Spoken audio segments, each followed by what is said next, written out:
If an emergency vehicle with flashing lights is approaching from either direction, you must until the emergency vehicle has passed. A. Slow down.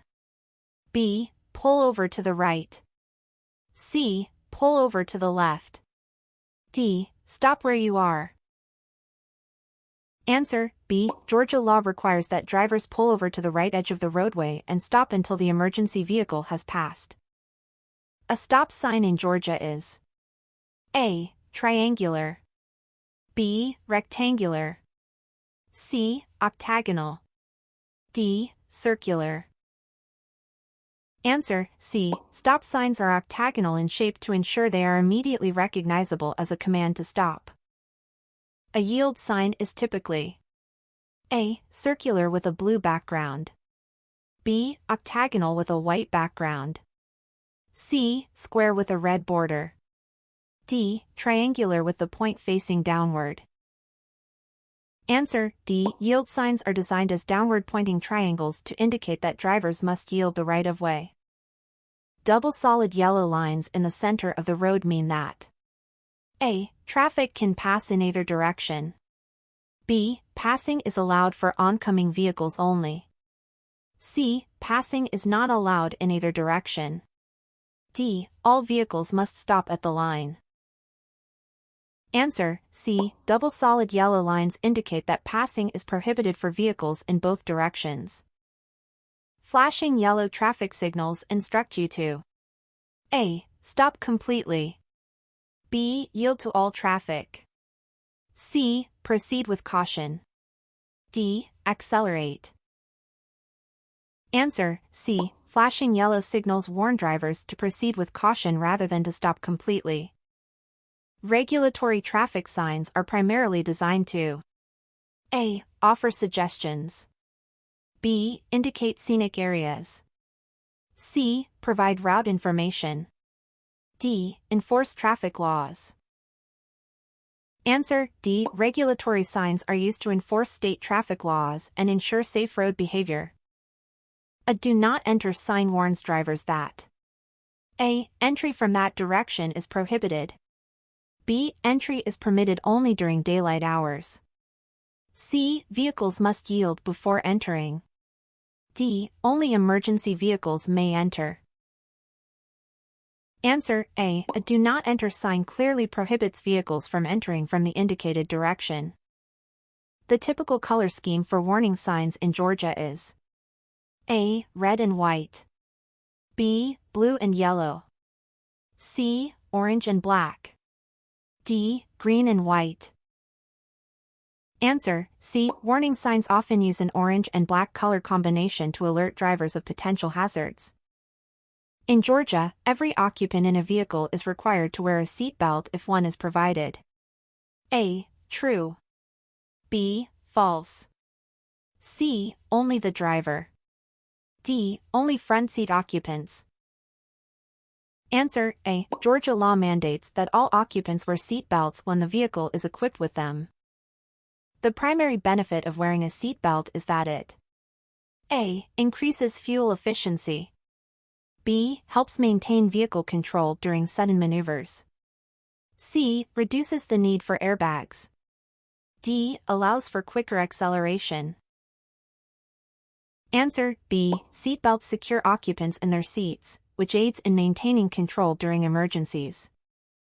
Georgia law specifically requires that A. Only the driver must wear a seat belt. B. Only passengers under 18 must be restrained. C. The driver and all passengers under 18 must be restrained. D. Only front seat occupants are required to wear seat belts.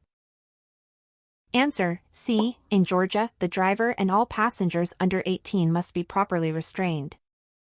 Failure to wear a seat belt in Georgia may result in A. A warning only. B. A traffic citation and fine. C. Immediate license suspension. D. No penalty if driving in rural areas. Answer: B. Not wearing a seatbelt can lead to a citation and fine under Georgia law. Research shows that seatbelts reduce the risk of fatal injury by approximately A. 10%. B. 25%. C. 50%. D. 75%. Answer: C. Wearing a seatbelt can reduce fatal injury risk by around 50%. For maximum effectiveness, seatbelts should be worn. A. Only on highways. B. Only when the vehicle is fully occupied. C. At all times when the vehicle is in motion. D. Only during high-speed driving. Answer: C. Seatbelts are designed to be worn at all times while the vehicle is in motion. If you experience a tire blowout while driving, you should A. Slam on the brakes immediately.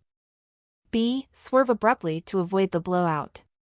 C. Accelerate to regain control. D. Steer straight and gradually slow down. Answer: D. Keep the vehicle straight and decelerate gradually to maintain control in the event of a tire blowout. When driving on wet roads, the safest practice is to A. Maintain your usual speed. B. Increase your following distance. C. Use cruise control. D. Drive closer to the center of the lane. Answer: B. Increasing your following distance provides more time to react on slippery roads. In the event of brake failure, the recommended action is to A. Pump the brakes repeatedly. B. Downshift to lower gears gradually. C. Use the emergency brake forcefully. D. Accelerate to force a brake response. Answer: B. Downshifting allows engine braking to help slow your vehicle when the brakes are not working properly. When approaching a curve, you should A. Slow down before entering the curve. B. Brake sharply in the middle of the curve. C. Maintain your speed throughout the curve.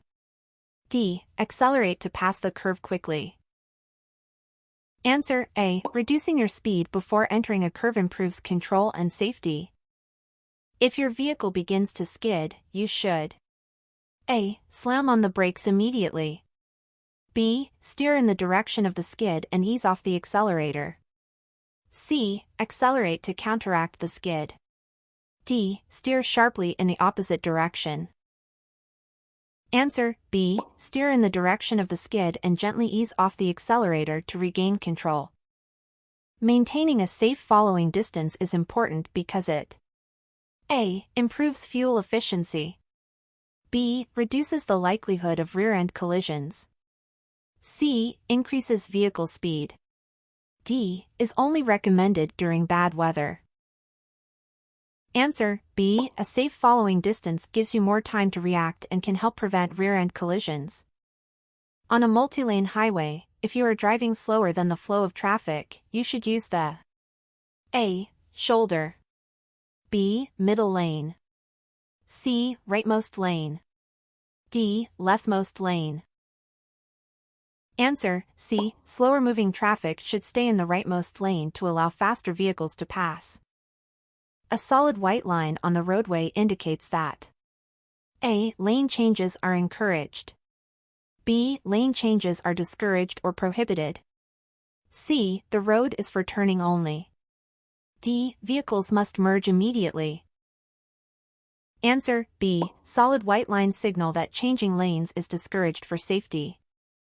A broken white line on the roadway means that A. Lane changes are permitted when safe. B. Lane changes are not allowed. C. The lane is restricted to emergency vehicles. D. The road is under construction. Answer: A. Broken white lines indicate that you may change lanes if it is safe to do so. Before changing lanes, you must A. Signal and check your mirrors and blind spots. B. Accelerate and merge quickly. C. Only check your rearview mirror. D. Honk your horn continuously. Answer: A. Always signal and check all mirrors and blind spots before changing lanes. Lane control signs are used to A. Indicate the maximum speed in each lane. B. Direct vehicles to appropriate lanes during merging or shifting. C. Designate lanes exclusively for turning. D. Signal no parking zones. Answer B. Lane control signs provide guidance on which lanes to use, especially during merges or shifts. When approaching a lane merge, you should A. Maintain your speed regardless of merging traffic. B. Accelerate to prevent others from merging. C. Yield to merging vehicles and adjust your speed. D. Move into the shoulder to avoid the merge. Answer C. Yielding to merging traffic ensures a smooth and safe merge process. On Georgia interstate highways, the maximum posted speed limit is typically A. 60 miles per hour. B. 70 miles per hour. C. 80 miles per hour. D. 75 miles per hour. Answer B. Many interstate highways in Georgia have a maximum speed limit of 70 miles per hour. In adverse weather conditions, you should A. Maintain the posted speed limit. B. Increase your speed to overcome the weather. C. Rely on cruise control for consistency.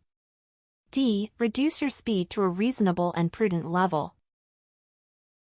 Answer D. Adverse weather calls for reducing your speed to a level that is safe for the conditions.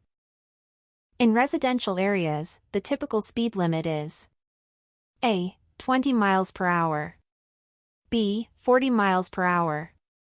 C. 35 miles per hour. D. 25 to 30 miles per hour. Answer D. Residential areas in Georgia generally have speed limits between 25 and 30 miles per hour. In school zones, drivers must A. Ignore the reduced speed limit if no children are present. B. Adhere strictly to the posted reduced speed limit. C. Only slow down during school hours. D. Maintain highway speeds if the area is clear. Answer B. Reduced speed limits in school zones are strictly enforced to protect children.